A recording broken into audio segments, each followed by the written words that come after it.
So Superman 2025, for me and for many other people, was my most anticipated movie of this entire year. I was super excited for it. Super excited to see the beginning of a new DC universe uh,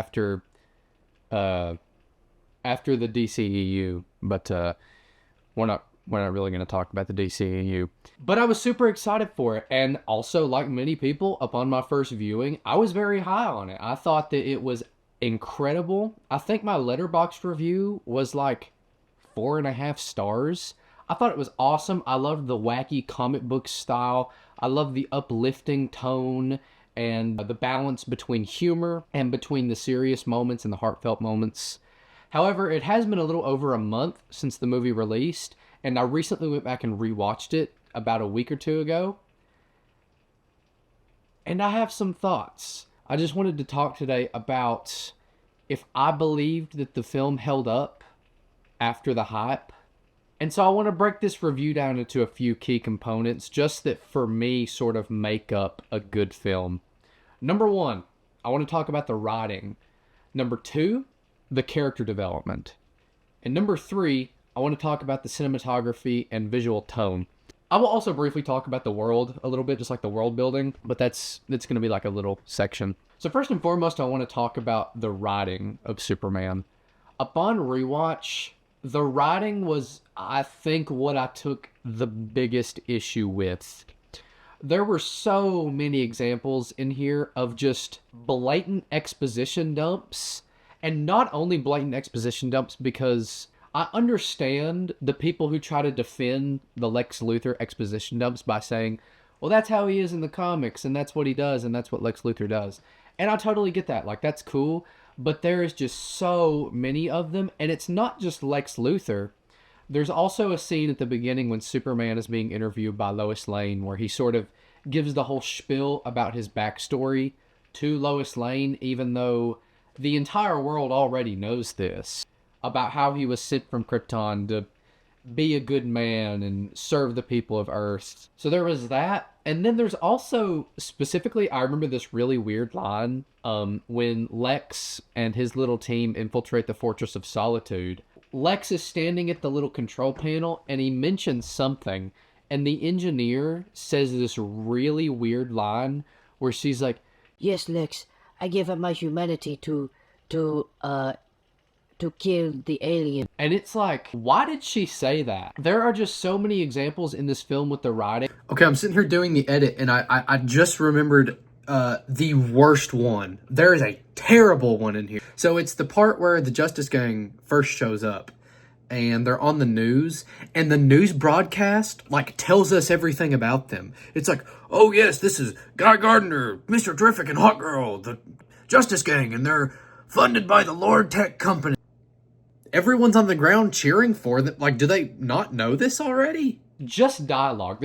I'm talking strictly about dialogue, by the way, where characters just say some really weird stuff that's just like, why did they say that? And to get off the dialogue, I feel like the overall script is very odd. And I have a few different reasons for this. Number one, and I've been talking about this for the last few weeks, Lex's plan when he locks up Superman in like the prison in the pocket dimension is the stupidest thing ever. It's so stupid. Like it is the stupidest thing ever. So pretty much Lex Luthor puts Superman in this prison in this pocket dimension and puts him in a cell with Metamorpho, who transforms his hand into kryptonite, which weakens Superman so that he can't escape. And Lex gets the brilliant, awesome idea of putting Superman and Metamorpho in the cell across from Metamorpho's son. So picture this. Metamorpho is in his cell with Superman alone. Lex is off somewhere, right? Not in the pocket dimension. He's off in another dimension. Metamorpho is looking across, straight dead across the cell, like the little wall, at his son who's stuck in a prison cell with a strange man. And Lex did not take a second to think, maybe Metamorpho is going to get really mad that I imprisoned his son, and his son is literally like 30 feet away from him right now. And there's a good chance he's going to untransform his hand into kryptonite so that Superman can bust out of this prison and save his son. Did he never take a second to think that? I just thought that whole part was really stupid. Lex just does a lot of stupid stuff in this movie. I get at the end with him like reopening the wormhole, whatever the heck you want to call it. I get that Lex's hatred and his envy and just sheer hatred for Superman drives him to do stupid stuff. But he's got everybody in this room telling him, like, Lex, bro, do not reopen this portal. Whatever you do, do not reopen this portal. and he's just like, eh. So Lex just does a lot of stupid stuff. And that's just kind of the surface level. But the last thing, look, I'm probably going to get a lot of slander for this. I think Superman's speech that he gives at the end is the most basic and most vanilla superhero speech I've ever heard. I saw that behind the scenes video of James Gunn like crying tears while David Cornsweet was delivering the lines. Every time I watch that scene and hear that speech, it doesn't do anything for me, man. And so there are just a lot of issues that I take with the writing and everything. But I do think there are positives to the writing. I think the story is paced pretty well. I actually like that we pick up in the middle of the conflict, kind of, with Superman losing the battle to the Hammer of Bravia. I actually like that. I know a lot of people aren't crazy about that, but I do like how we're dropped down into the conflict. Oh, also another stupid thing. I hate that stupid story with Jimmy Olsen and the girl. I don't know, I just hated that. I think that was the most James Gunn story beat that you could have possibly used to, like, unveil Lex's plan. It just felt really stupid. Anyway, let's move on to character development. First, let's start off Superman. Superman's story is pretty simple. It's just there's the story with his parents, their message, which he thought was like, oh, go to Earth and be good. Actually turns out that in the back half of the message that was damaged that Lex recovered, they actually had told him, like, hey, go to Earth and, like, get a bunch of... Get all the Huz, Superman. Kal-El, get all the Huz. Which, by the way, I actually kind of like that twist. I know I kind of liked it. But his whole story is that his entire worldview and everything he knows about himself is kind of like twisted, and he has to sort of, like, he has to learn not to rely on what he was sent to do and their message to, like, tell him who he is. He has to learn, like, that he is who he is, like Pa Kent tells him, because of his actions. And so, I mean, I thought Superman's story, like, it was really simple, but it was good. Like, I thought it was fun. And that's the thing about almost all of the characters. I feel like other than Superman, nobody has any kind of character development. Like, Lois Lane, maybe a little bit. And so I kind of took issue with that. That just all of the other characters just kind of felt like they were very one note and they were just there. And Superman was the only one with character development, and his character development was kind of like... I mean, it was fine. Like, it wasn't good, but it wasn't, like, it was just fine. It was alright. But anyway, all the characters... Mr. Terrific was awesome. If we got a Mr. Terrific movie or a spin-off show, like, has been discussed, like, I'm for it. Like, let's do it. I'd be there. That little, when Crypto, like, flies him into to Lex's little office and he, like, does the roll and stands up, that was really funny. Lois Lane, she was really annoying. Like, she got on my nerves. Kind of reminded me of, like, Sam Raimi MJ. Like, she just kind of got on my nerves. Guy Gardner, I mean, his haircut was really bad. Hot Girl. And then Lex. Lex was a good character for what he was, which is just literally like a Superman hater, like 4L, dude. There was no development in that, but, like, he was just a hater through and through. Really stupid, but he was a hater through and through, and so, you know, he was good. All the performances were good. I want to talk a little bit about cinematography. Superman had the same cinematographer as The Flash, Henry Brom. He has a very specific and distinct visual style, which is a lot of these, like, big wide angle shots.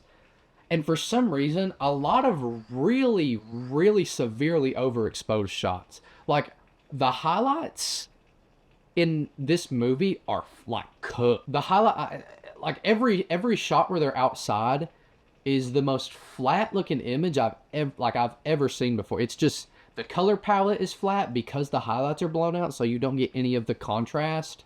It's just like, everything's just white, and there's, like, little subtle colors on everybody's clothes and stuff. I mean, of course, there's, like, a few exceptions here and there. The scene in Lois Lane's apartment the lighting was a little bit weird. I didn't really know what was going on. There was, like, a lot of different clashing colors, and then her apartment was also really colorful, so it just felt It felt like messy, but I mean, it was like a nice looking scene, so I'm not gonna complain.